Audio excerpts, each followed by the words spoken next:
हाय लोगोफोर जायनि सोमोन्दै बुंबाबो बिराद दुखु मोननाय फैयो लोगोफोर गोसोआवहाय दिनै मा दोरखार दे लोगोफोर लाबाय हाबा लाबाय मोजांबाबो गाज्रिबाबो सानैजों मोजां मोनलायनानै हाबा लाबाय संसारखौ जादोंमोन मोजाङैनो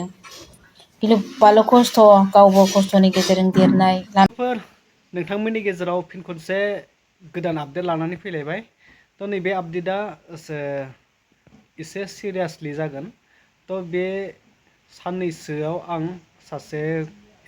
फेसबुक सालायग्रा सासे क्रिएटर कारिना नार्जारि आब' दा बिथांनि पेजाव आं गोबां नुबाय थादों गावनि फिसाया माने गावनि हासबेन्डआ गावखौ गारनानै गुबुन हिन्जाव लाहैनानै दंहैयो बा बै हिन्जावजों थाहैबाय दा बिनि गोबां गावनि दुखु माखासे बाथ्राखौ गावनि पेजनि गेजेरजों फोरमायबाय थानाय नुदों थ' लोगोफोर बिनिनो माखासे फुल आपडेटखौ नोंथांमोननो होनो नागिरदों नोंथांमोना जोबजासिम नाय नैबे आब'नि माखासे गावनि पेजनि गेजेरजों जे गावनि फिसायनि सोमोन्दै मा बाथ्रा बुंदों नोंथांमोननो आं ससे भिडिअ क्लिपखौ दिन्थिगोन आरो ओरैबायदि बाथ्रा मोनसे ओंखारदों जाय फिसाया गावखौ गारनानै थांदों बेहा माने सासे गथ'बो दंखायो आरो गथ'खौ आरो गावनि हिन्जावखौ गारनानै माने गुबुन हिन्जाव लाना थाहैबाय आरो ओमफ्राय जाय हिन्जावा बेखौ लानानै थांदों उल्था नैबे कारिना आब'खौसो केस होनो होननानै गावनि फिसायखौ लांनायनि बाथ्रा बुंनायनि थाखाय माने गावखौसो माने उल्था केस होनो बेफोरबायदि बाथ्रा बुंदों जाहैदों थ' लोगोफोर नोंथांमोना नैबे भिडिअखौ क्लियार नायोब्ला बुजि मोनगोन। हाय लोगोफोर पद्माबिलनि गान्दला रानिया आंखौ आंनि फिसाय थानायखौ खिथानायनि दाय जाहरबाय लोगोफोर आंखौ केस होनोसैनो दम हरदों लोगोफोर सासे बिसि फिसा गारनानै खारनाय सासे केस गोनां सासे गाज्रि आखुनि मानसि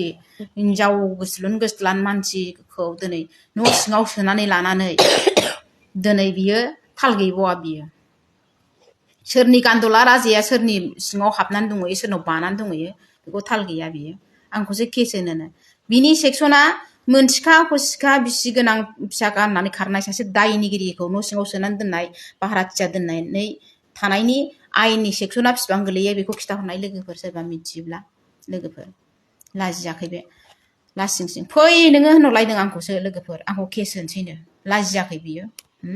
सासे मोजां मानसि सासे सनमान गोनां मानसि सासे बुजिनो गोरों मानसिया बेफोरबायदि मानसिजों रावबो लोगो जाया राव लोगोआबो लोगो जाया मिथिगौ बेफोरबायदि मानसिजों सासे बिसि फिसा गारनानै खारनाय सिगांनिफ्रायनो बिमा बिफाजों बुलाय बिब' बिनानावजों बुलाय गामिनि मानसिफोरजों नांलाय बुलाय जालांनाय मानसि बिसि फिसा आलाय सिलाय खालामनाय मानसिफोरखौ लोगोफ्राबो बेफोरबायदि मानसिजों मोजां मानसिया लोगो जाया लोगोफोर आं जुदि गोसो जानानै आं जुदि खालामोब्लाना बिनि साख्रि थाख्रि जेबो थाया जोंनि गामिनि बिसिनि गामिनि ज' जानानै बेखौ माबाहैबानो बिनि साख्रि थाख्रि जेबो थाया आं दिनै बिनानावा मुलि होदों आंनि ओंखाम संनायखौ जानानै साला जाग्रा दासो मोनदों आंनि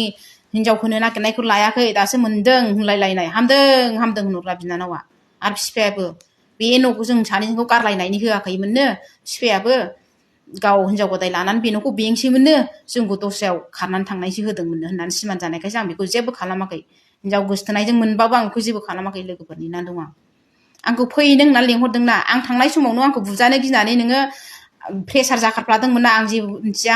आंखौ जेबो दा खालाम होननानै दा नों आंखौ बुनो हाथाय देखा लेंहरलायदों जुदि जोङो जुदि क'क्राझार डिस्ट्रिक्टनि जों फिसाय गारजानाय जोंनि ग्रुपआ जुदि नोंखौ बुहैनांगौबा नोंनि खानाया दोंसेबो थाया दोंसेबो जख' जाया नोंनो मिथिबाय बेखौ मिथिनानै लाखा नों मिथिबाय आंखौ जेला बे न'निफ्राय बुनानै होखारनानै आं लजिं थादोंमोन आंखौ लजिं थानायाव गावनि बिनानाव दांग्लि रायखसिजों लोगो जानानै बिसोरजों थाफाग्रा हौवा जौ फाग्लाखौ जौ लोंहो फाथाय गथ' आंखौ डिस्टार्ब खालामहोनाय आंखौ गोसोथोयो मायो होननानै बुंहोनानै गिलु-बालु आंखौ मेघालयनि हौवा गोसथोनाय दं मा दं होननानै आंखौ खिसां बदनाम खालामनाय जाय मानसिनाव थाङो बे मानसिखौ फन हरै रायहरनाय दा आं मा खालामनो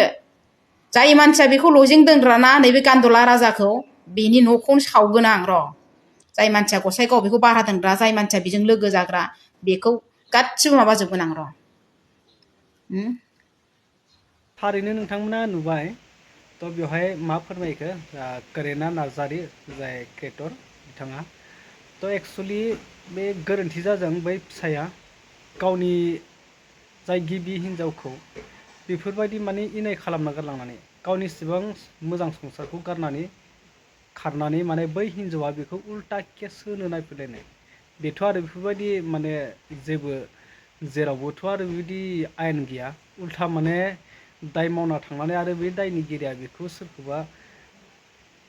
उल्था केस होफिननाय बेबायदिथ' रुल गैया दिनै बे गिबि हिन्जावासो बिसोरखौ केस होनो हायो नाथाय बै गदाय हिन्जावा बिसोरखौ बोरै केस होनो हानो बेबायदि जेबो आयेनाव रुल गैया थ' बे साननांगौमोन आरो दा बेफोरबायदि मानो थ' जुदि कारिना आब'आ बिसोरनि सायाव माबा मोनसे जुदि एक्सन लानो गोसोब्ला गामियाव रायजो राजाफोर थायो दैदेनगिरिफोर गामबुराफोर थायो बिथांमोनजों माखासे बाथ्रा सावरायनानै